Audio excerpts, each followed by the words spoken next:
चले, आपका खाना तैयार है। अभी भूख नहीं है फिरदौस।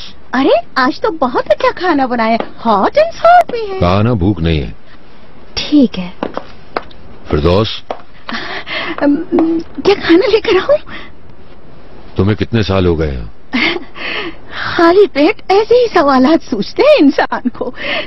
18 साल हो गए हैं मुझे यहाँ। मतलब काफी अरसा हो गया। हाँ, लेकिन आप क्यों पूछ रहे हैं? यानी तुम मुझे 18 साल से जानती हो। तुम्हारे ख्याल में कैसा इंसान हूं मैं? क्या मतलब? मतलब अगर कोई मेरे मुतालिक पूछे तो क्या कहोगी?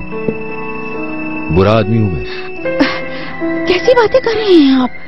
आप अचानक ऐसी बातें क्यों कर रहे हैं? क्या कुछ हो गया है आपके साथ? हाँ, हो गया। यहाँ हो गया है, यहाँ। अगर वहाँ हुआ है तो कोई परेशानी की बात नहीं है, इतना बड़ा मसला नहीं है ये। मगर बस यहाँ कुछ ना हो। और अगर यहाँ हो जाए तो? फिर भी कोई ना कोई रास्ता तो जरूर निकल सकता है, लेकिन वक्त ज्यादा लगेगा। फिरदौस, ग्लास वहीं रख दो। खबरदार,